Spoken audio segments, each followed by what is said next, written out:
Hi, I'm TNG and I'm starting over at 50. And on this channel, I share the tips and the tricks and the things that I'm learning along the way as I rebuild my life. So, I'm getting back into long form video. I do shorts, that's where most of my audience has grown. So, I just have so much I want to say. And then I've just built this like community of people who are starting over and they want more tips and more information and more of my journey. So, here we are, long form video. So thank you so much for being here.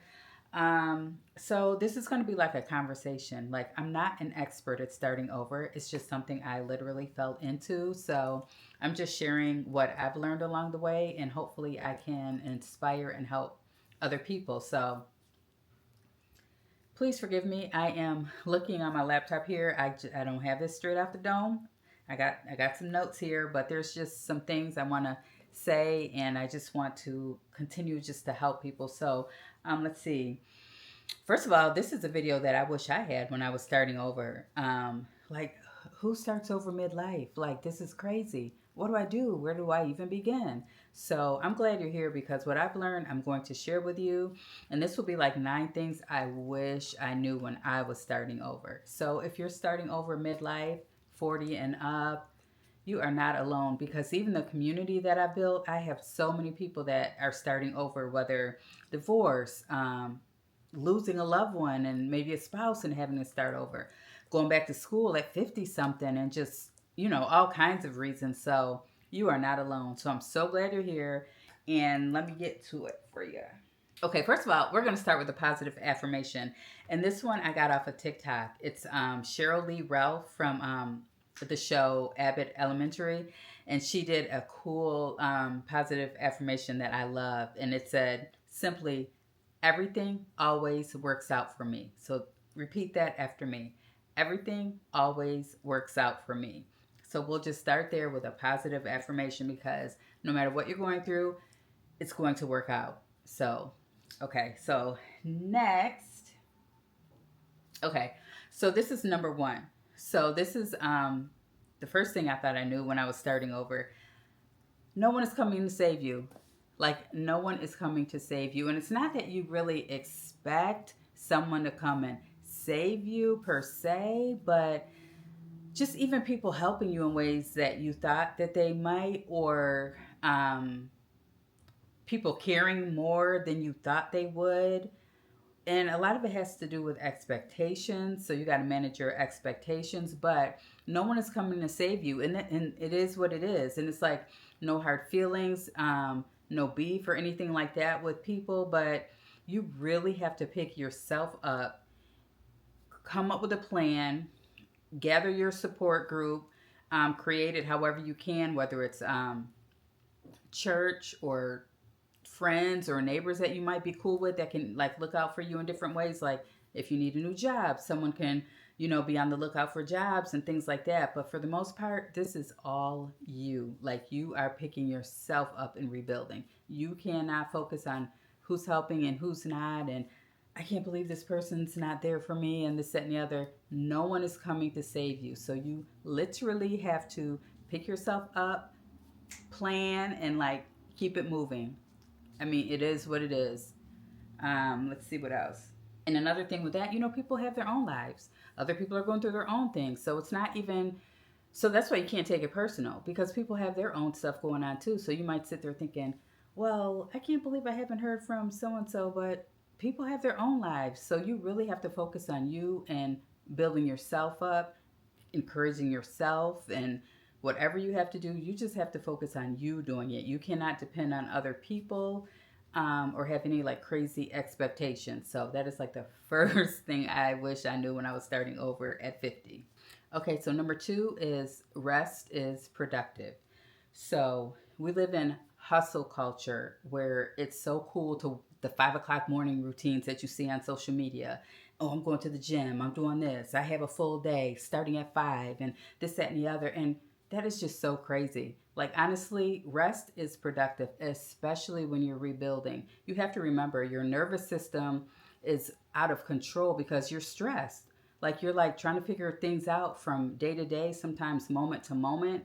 So Don't ever feel like rest is like going to hurt you or affect you negatively as you're rebuilding. Your body needs the rest so that you can have the energy to do the things that you need to do to rebuild. So that's the second thing, because I would feel so guilty, like, because when you like lose a job, you're constantly trying to find another job. And I mean, constantly. So it would be like a job, looking for a job. So I'd be up early in the morning looking for a job all day, like Monday through Friday, and Saturdays and Sundays as well. But there would be times where I'm like, I don't feel like looking for a job, but I would feel guilty. Or I don't feel like going to the gym and, trying to stay active and feel better. If your body needs rest, listen to your body. Like, you cannot function if your body is all wonky from you trying to do everything. So if you need to rest, rest. It is okay. It is okay. Okay, so number three is your style and your presentation. That's part of your healing journey too. That's part of rebuilding.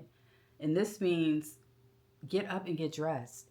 Even if you don't have a job, even if you're grieving, no matter what brought you to this place of starting over, it will suck your energy and you will fall into a depression. So you have to push yourself to do the little things. And one of the things that will help you to feel better is putting yourself together. And it might not be every day, but pick a certain amount of days a week that you're going to get up, get dressed. Ladies, do your little everyday makeup, natural glam, do your hair, put on a nice outfit, heels if you want. Whatever it is that makes you feel that you're put together, do it. Like, get your nails done, all those things, because it when you look good, you feel good. And so it also helps you maintain your confidence. So you might be unemployed, you might have just gotten a divorce, you might, whatever brought you to this place of starting over, but at least you're looking good and it helps you to hold on to that confidence. If you're like starting over and you're at the bottom, plus you're looking a mess, it's just going to make you feel worse. And this isn't about vanity, or it isn't about like, ooh, I'm so fly. It's not even about that. It's about it. First of all, it's a habit. And you want to maintain habits, healthy habits, while you're starting over, because those habits help you stay productive. They help you with discipline, and they overall help you feel good. So please, choose a couple days a week to where you put yourself together. Do not fall into the slump of always looking a mess. I know it's hard, but push yourself to, even if it's 2 days a week, get yourself together and look presentable. Okay, so next up, this is number four. Money stress does not mean you're failing. It does not. Again, I'm going to reference social media a lot on here because that is a lot of the problem of society. We compare ourselves to what we see on social media. If you have money issues, you're not failing. Like, it is hard out here. It is crazy, even for people with jobs. So let alone people who have lost jobs and are starting completely over, like myself, or someone who's going through a divorce or any type of loss or anything that like sent you to the bottom to where you're working yourself back up. Money stress does not mean you're failing. I know that especially in midlife, financial distress can cause like embarrassment and shame and stuff. Please, no. There are people who are pretending too. So don't compare yourself to people that you see, because you might see someone and say, oh man, I'm starting over at this age. This person is already here or there. You don't know what it took for them to get there. You don't even know if it's real of what you're seeing. So you have to really focus on yourself and be positive as much as you can as far as your money situation, and just realize that this is a season. You're not going to always be in this place. And I'm preaching to myself as well, because it's hard when bill collectors are calling and you don't have enough to pay for everything. So, yeah, that's stressful, but it doesn't mean you're failing, especially when you're working towards rebuilding, because you're not failing, you're rebuilding. Okay, so number five is small habits. They're still building momentum. So don't sleep on the small habits. The small things like making your bed in the morning. That's a habit that's creating discipline. A habit like drinking water in the morning first thing. That's a habit to help you on the way to, better health. So a lot of times we want these big, huge habits because it makes us feel like we're really doing something, and it's more kind of tangible. It's more we can see what's happening while we're doing it. But if you have to start with small habits, start small. Something like putting your dirty laundry in the hamper instead of just throwing it on the floor, or checking your emails in the morning just to make sure, looking for jobs or anything like that. Like I said, whatever brought you to starting over, you might need to check your emails daily. And that's just something that you think is just so small. And that's a habit. Like you want to get into the habit of that. So don't sleep on your small habits. They matter as well. They're creating discipline and consistency. So please, small habits are still good habits. Okay, so number 6 is you don't have to explain yourself to everyone. Your situation is your situation. Unless you have people that are really coming in and helping you and you feel comfortable and you trust them and you want to talk about things with them, okay, fine. But just people constantly in your ear when you know that you're doing what is best for you and you know that you are doing what you have to do, for you in this situation, especially when people don't know the whole situation, got to block it out. Like, no, we're not doing that. So you have to know who you can talk to, who you can trust, and it can't be a lot of people. Just choose a couple of people who are really down for you and that can hold you accountable when it comes to certain things. And um, again, people who's not gonna like go behind your back, gossiping and stuff like that. You have to find those people and stick with them. And then again, weed everyone else out. Not everyone knows your situation, especially people that aren't even helping you. It's like, are you helping me? Like, no, you don't need to tell them everything. So be mindful of the people who are in your corner helping you, and you don't have to explain yourself to everyone else. You just don't. Like, that's too stressful. Like, do what you have to do for you and your family, what's best for you. And if people don't understand it, they just don't.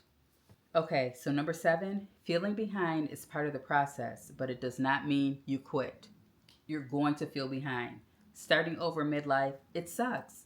It sucks. There's just no other way to say it.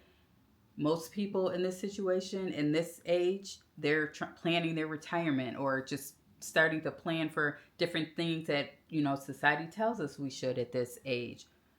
But we're starting over. So we feel behind. Yes, we do. And it's overwhelming, it's discouraging, but it does not mean quit.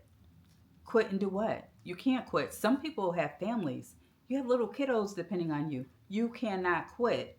And this is another one of those situations where you have to like block out social media because everyone's winning on social media, right? And then here you are starting over at 40, at 45, at 50. So you have to really guard your heart and your mind and even your eyes when it comes to social media. Like, you have to protect your energy and what you're consuming because you will constantly compare yourself to people who are at a certain place and you feel like they're winning and you're not. And it'll make you want to quit.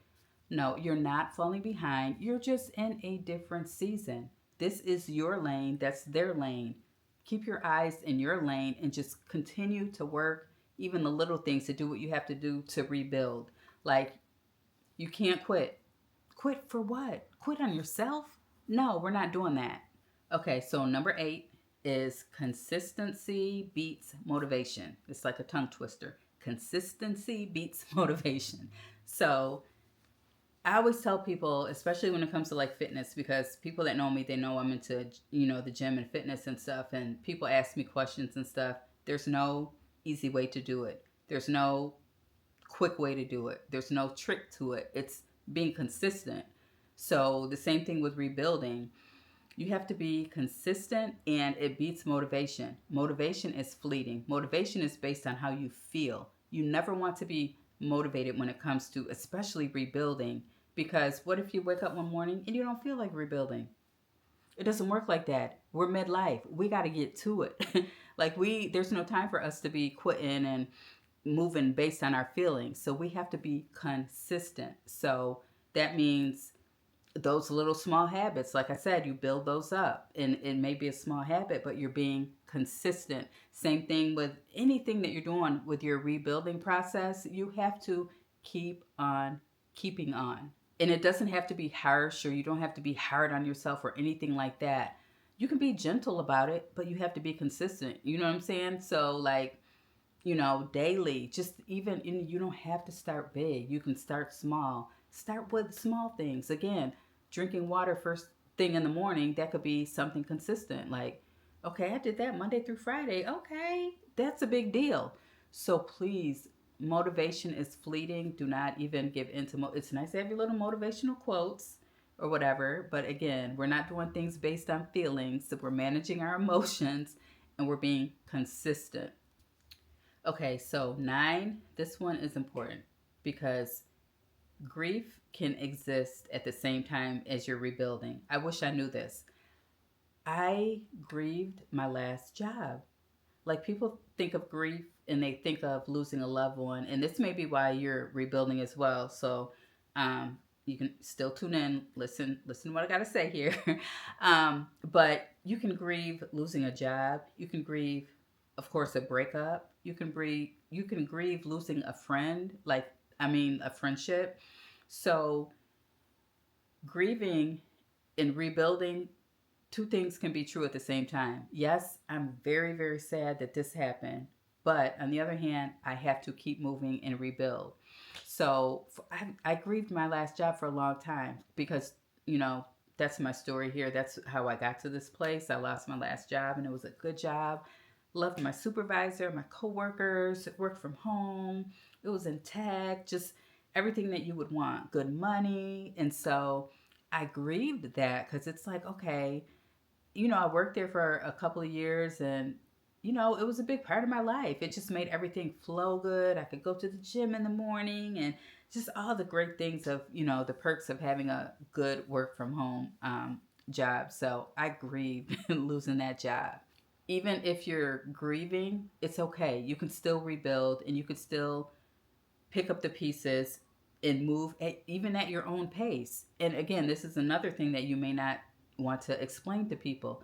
Well, why? I mean, you did that job was that job. So now you got to just no, like it's hard out here. First of all, trying to find a new job, and secondly, it's hard to find a job that you actually like and you like your coworkers and your supervisor and there's no issues. Like it's hard to, people go through it at work and I was not. So yeah, I grieve that. So it is okay if you're grieving while you're rebuilding, but you just have to, you can't stay in a sad place.